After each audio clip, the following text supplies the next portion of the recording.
Hey guys, today we're going to talk about Persia, Greece, and Alexander the Great. And just like Egypt, I know that there's a lot we can go into. You can have a whole video series over Greece alone. You can have a whole video series over Greek mythology alone. However, we have a lot to get through in world history, and so I'm going to hit the highlights today. And again, for those of you who are really interested in this time period, I'm sorry. Please comment below things that you find that are interesting about Persia or Greek history. I would love to see them, and I'd love to share them. But for our purposes today, I'm just going to hit the highlights of Persian and Greek culture. So let's go ahead and get started.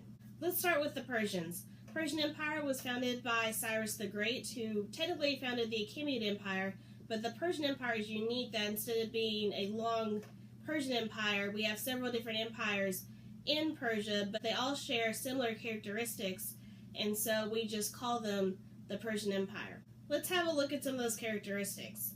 Persian Empire was an authoritarian bureaucracy. Remember, authoritarian means that you have one main person that's making all the decisions.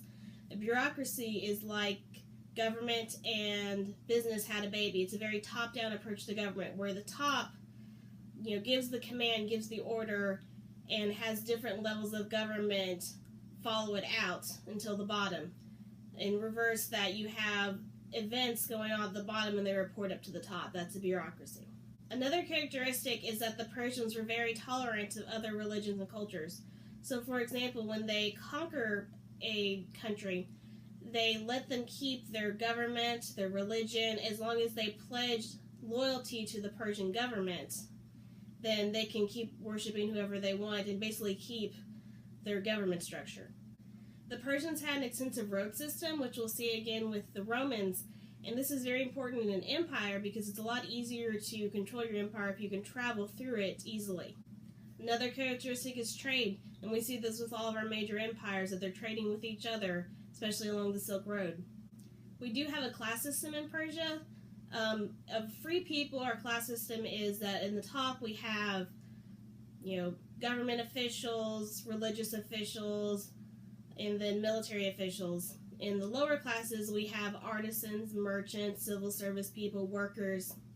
We do have slavery, but it's not the slavery that you usually think of. These slaves were either slaves that were prisoners of war or people that had money that they owed and they couldn't pay off their debts, and so they sell themselves into slavery to work off their debt.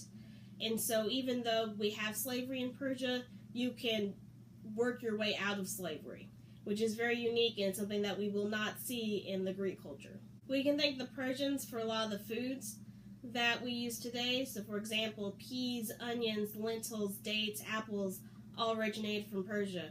The main religion in Persia is Zoroastrianism. And Zoroastrianism is important because it's the religion where we start seeing this dualist relationship, that we have a good and an evil that are fighting each other, a god and a demon, heaven and hell that are fighting against each other. It is monotheistic, and it will influence our other monotheistic religions such as Islam, Christianity, and Judaism. One thing that's unique about Zoroastrianism, though, is instead of having very strict rules to live by, as long as you're a good person and you don't hurt anyone else, then, we're a little more relaxed in the rules of Zoroastrianism than we are in, say, Christianity. Alright, let's pause on Persia for a minute. We'll come back to Persia, but let's go ahead and talk about Greece. The Greek Empire is not made up of one solid empire. It's a bunch of city-states that share common religion and culture and language, but have their own unique government. They have a patron saint almost. They have a god that watches over their city-state, have a unique culture, aside from having a common language and a common religion. The two main city-states are going to be Athens and Sparta. Athens is very democratic, as long as you were a man. Sorry, ladies. It has the philosophers, Plato, Aristotle, Socrates are going to be in Athens. A lot of the dramas are going to be in Athens. So a lot of the cultural developments are in Athens. Sparta is a military state. Everyone trains for the military, even women. So women have a little more rights in Sparta than they did in Athens, because when the men go off and fight a battle and Sparta's invaded, it's the women that have to defend Sparta. And so every man is required to serve time in the military.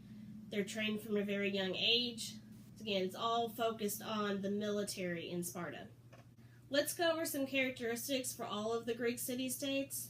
They're all polytheistic. They all follow Greek mythology. Where Greek mythology does not have this covenant relationship that we see in Judaism. We have gods, and they sometimes interact with the humans, and they sometimes care what's going on with them, but they're more concerned what's going on with themselves, what's going on Mount Olympus. The main god is Zeus. There's several of Zeus's children that are also gods. We see certain gods are, again, kind of like patron saints of city-states, and so they protect their city-states, and so the wars that are going on Earth are often reflected of wars going on in the heavens. But a lot of times the gods are very selfish, and when they're upset, then they kind of show their wrath to the humans, and when they're happy, they show their blessings, and it really doesn't matter what the humans are doing. The economy of most of our Greek city-states is based on sea trade. We will see very little farming except in Sparta in our city-states. Most of it, again, is based on the sea life. Because if you look at the geography of Greece, you have a lot of water around the Greek city-states. We have a patriarchal society in Greece, even in Sparta. Even when the women have more rights, they still are under men. The Greek alphabet is based on the Phoenician alphabet. And remember, the Phoenician alphabet is phonetic. So you have letters that you combine and use the sounds of those letters to make a word. This is why the Greek alphabet is going to influence later alphabets, and it's easier to learn Greek from, say, English as opposed to Egyptian. Greek language is going to be very important, as we'll see later when we talk about Alexander the Great. We have slavery in most of our Greek city-states. And it's different than the slavery in Persia. It's not something that you can work your way out of. Probably one of the best known things about the Greek Empire is the Olympics. The Olympics today, though, are much different than they were originally. Yes, there are some sports that are very similar from the ancient Greeks to today. But in ancient Greece Olympics, it was all men. Men participated in the sports and men watched, and the men who participated did so naked. They did not wear any clothes when they did these sports, and no women could come watch. It was just men that watched. So it wasn't exactly something that they would show on NBC today. Let's move on to talking about some wars. First one, the Trojan War, is a war that might have happened, might not have happened. We don't have sound historical evidence, but it's based off of a play by a guy named Homer, named the Iliad. And in the Iliad, the Greek city-states fight against the Trojans because one of the Greek city-states' wives was captured by one of the Trojan princes, Helen of Troy, that the face that sailed 1,000 ships. And so the Greeks fight the Trojans. They're not able to win at first because the Trojans have this great big wall. But then the Greeks come up with the Trojan horse, and they hide in it, and the Trojan thinks it's a present. And so they bring it into the city, and the Greeks escape, and they sack the city. The Trojan War is going to be important, not necessarily because it really happened, but because the story of the Iliad and the Odyssey, which comes after the Trojan War, are going to be studied throughout the Greek Empire, throughout Alexander the Great's empire. And even today, I studied the Iliad in college and the Odyssey in high school, and I know some of you read it. If you haven't, they're very interesting to read. There's a lot of movies that are based off the Iliad and the Odyssey, such as Troy, which is basically almost word for word from the Iliad, and O Brother, Where Art Thou, which is based off of the Odyssey. Okay, let's get to some wars that actually happened. First is the Persian War, which is fought between the Persians and the Greeks. The Persians, in the eyes of the Greeks, were this terrible authoritarian dictatorship that had to be taken down. And the Greeks were the enlightened city-states, the modern government. And so all the city-states joined together to defeat Persia. They're going to significantly weaken the Persian Empire. During the Persian War, the Delian League is established, where all the city-states come together to prevent further aggression. However, Athens kind of becomes the head of the Delian League and becomes too big for its britches. And so Sparta gets all the other city-states to join together to fight Athens is known as the Peloponnesian War. It's mainly against Athens and Sparta. And Athens being a city-state that has almost no military, and Sparta being a city-state that is made up of a military, that's their main government. I'll let you guess how this ends. So out of the Greek wars comes this guy named Alexander. And he is not actually Greek, he is the king of Macedon. But he practices Greek mythology, he speaks the Greek language, and he is going to conquer these Greek states that are weakened by all these wars, and conquer the Persian Empire, and conquer most of Asia Minor and Egypt, all by the age of 32. In conquering, Alexander is going to spread Greek culture and language. This is known as the Hellenistic Age, because Hellenistic culture means Greek culture. And so remember I told you that the Greek language is going to be very important? When Alexander spreads the Greek language through his conquest, it is going to stay in those areas for a long time. So for example, kings in the Middle East that would be on coins would have their names written in Greek.